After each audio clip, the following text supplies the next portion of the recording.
भारत ने हाल ही में ई पासपोर्ट की शुरुआत की है, जो हमारे पुराने पासपोर्ट का एक हाईटेक वर्जन है। ये पासपोर्ट न सिर्फ देखने में कूल है, बल्कि इसमें ऐसी टेक्नोलॉजी है जो आपकी विदेश यात्रा को और आसान, तेज़ और सुरक्षित बनाएगी।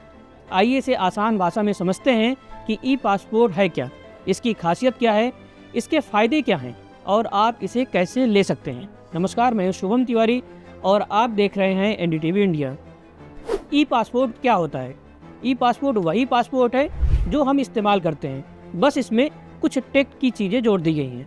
इस पासपोर्ट में एक छोटी सी RFID चिप और एंटेना लगी होती है। चिप तो आप समझ ही रहे होंगे। इसके अलावा ये जो एंटेना है, ये एक तरह से चिप का साथी है। ये एक पतली सी धातु की तार जैसी चीज़ होती है जो चिप को एयरपोर्ट के स्कैनर या मशीन से बात करने में मदद करती है। ये चिप आपके बारे में सारी ज़रूरी जानकारी रखती है, जैसे आपका नाम, जन्म तिथि, पासपोर्ट नंबर। ये सारी जानकारी सुपर सिक्योर होती है, यानी इसे कोई आसानी से हैक या कॉपी नहीं कर सकता। ई पासपोर्ट को देखकर पहचानने के लिए इसके कवर पर एक छोटा सा गोल्डन सिंबल बना होता है। इसे ICAO यानी इंटरनेशनल सिविल एविएशन ऑर्गेनाइजेशन के स्टैंडर्ड के हिसाब से बनाया गया है, जो दुनिया भर के पासपोर्ट के लिए मान्यता रखता है। ई पासपोर्ट की खासियतें क्या हैं? तो ई पासपोर्ट में कुछ खास फीचर्स हैं जो इसे नॉर्मल पासपोर्ट से अलग और बेहतर बनाते हैं। Number 1, electronic chip. पासपोर्ट के कवर में एक चिप होती है जो आपकी सारी जानकारी स्टोर करती है। Number 2, biometric data. इसमें आपके फिंगरप्रिंट, चेहरे की फ़ोटो, आंखों का स्कैन शामिल होता है। Number 3, security. चिप में डेटा एन्क्रिप्टेड होता है, यानी इसे कॉपी करना या फर्जीवाड़ा करना लगभग नामुमकिन होता है।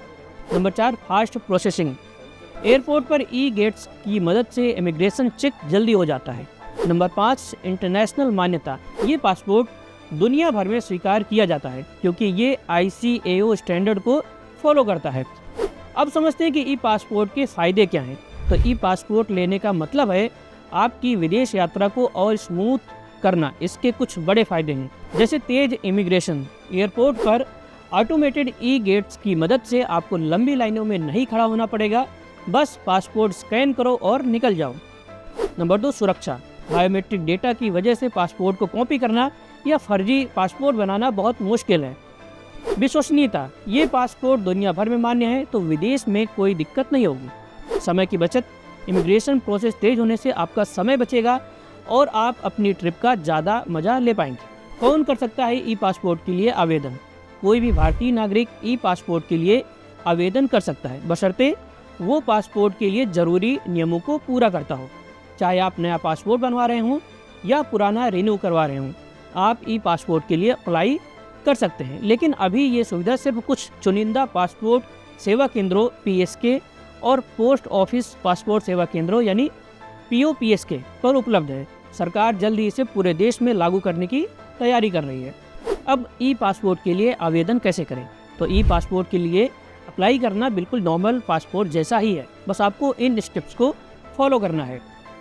जैसे सबसे पहले पासपोर्ट सेवा पोर्टल www.passportindia.gov.in पर जाएं।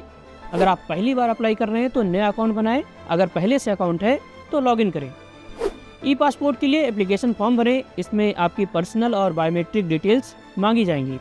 अपने नज़दीकी पासपोर्ट सेवा केंद्र या पासपोर्ट ऑफिस चुनें जहां ई पासपोर्ट की सुविधा उपलब्ध हो। ऑनलाइन फ़ीस का भुगतान करें, ये अमाउंट नॉर्मल पासपोर्ट जैसा ही है।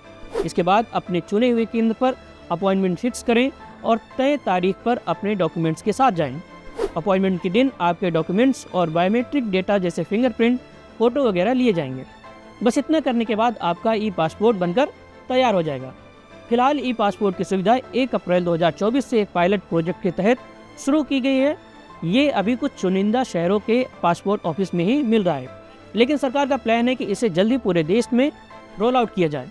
तो अगर आप विदेश घूमने का प्लान बना रहे हैं या आपका पासपोर्ट रिन्यू होने वाला है, साथ ही अगर ये सुविधा आपके शहर या उसके आसपास है, तो ई पासपोर्ट के लिए अप्लाई करने के बारे में ज़रूर सोचें। ये आपके लिए एक स्मार्ट और सिक्योर ऑप्शन हो सकता है। बाकी सरकार की इस कदम के बारे में आपकी क्या राय है, हमें कमेंट बॉक्स में ज़रूर बताएं और देश और दुनिया की खबरों के लिए देखते रहें एनडीटीवी इंडिया।